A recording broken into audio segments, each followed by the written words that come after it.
So I have GitHub Desktop open on my machine, and the first thing I'm going to do, if I do want to create a new repository from scratch, is go up to my File menu here, and then I'm going to go to New Repository, or Command or Control N.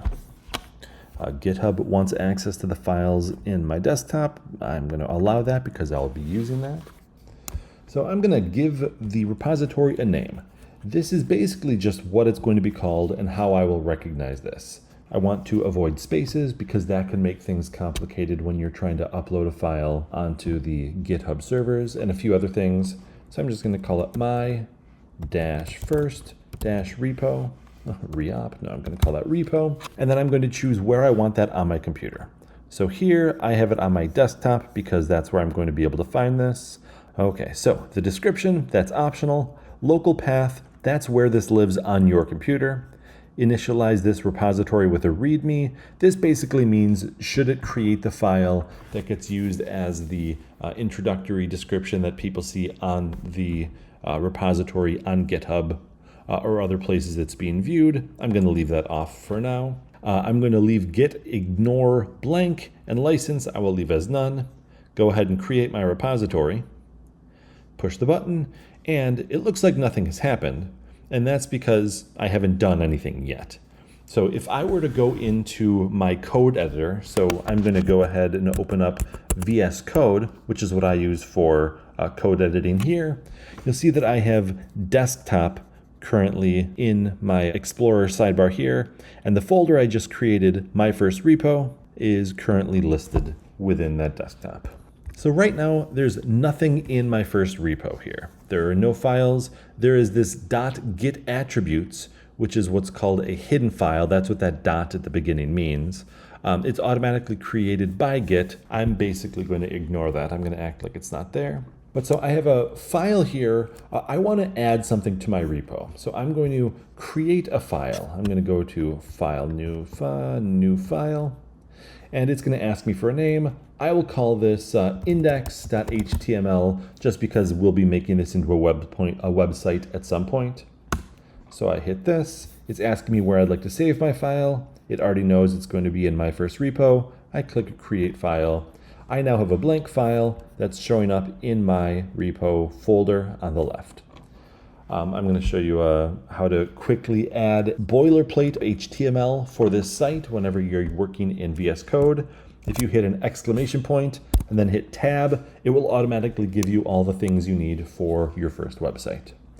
So I'm going to just quickly title this, our first page. I'm going to add a simple H1 tag. Hello world, then a simple paragraph tag. This is my first website, site in this project.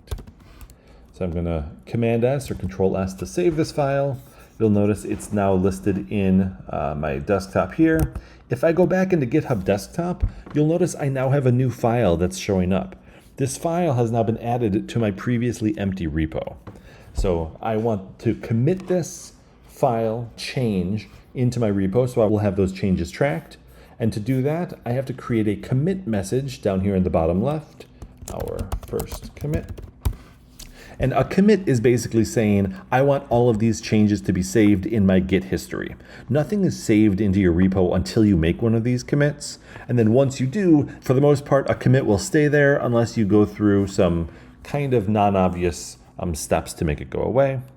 So I'm going to first commit this file to main, and you'll notice when I commit this file, so I go to my history tab, I now see the commit that was there, so the initial commit where it was created, our first commit that we made ourselves right here.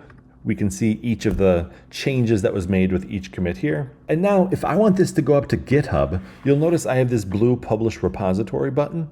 If I click this blue repository publish button up here, or if I go to the top and click the publish repository upload button, what this is going to do is push this onto our GitHub that we're already logged into.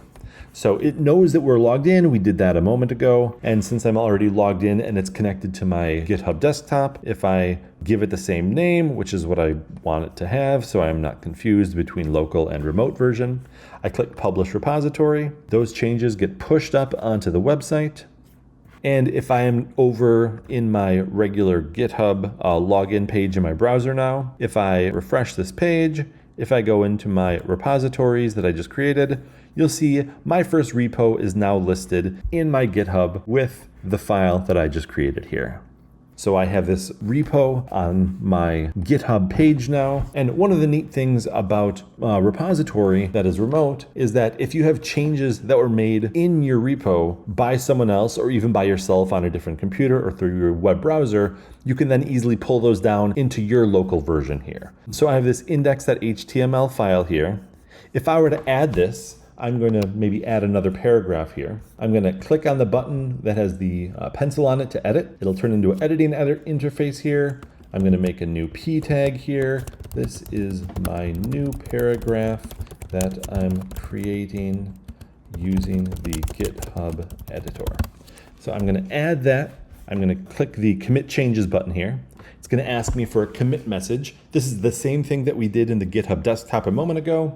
And I'm going to go ahead and give this a relevant commit message. So made a change using the web editor.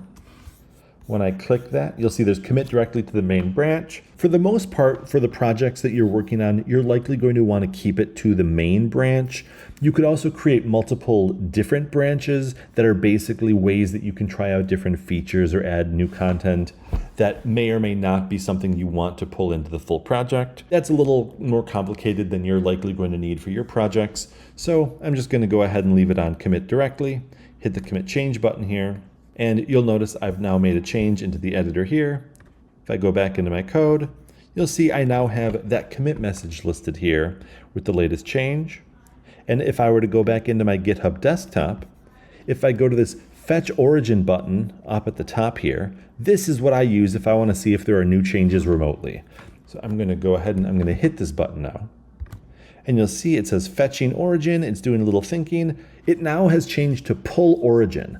That's because there were changes made on my remote repository that have not yet been reflected in my local code. So if I go back into my editor here, you'll see my index.html. It currently has the last thing that we added locally on this machine. If I go back and pull origin, it will update my code. I see the updated file in my local repo here that was just created using the repository from the editor in the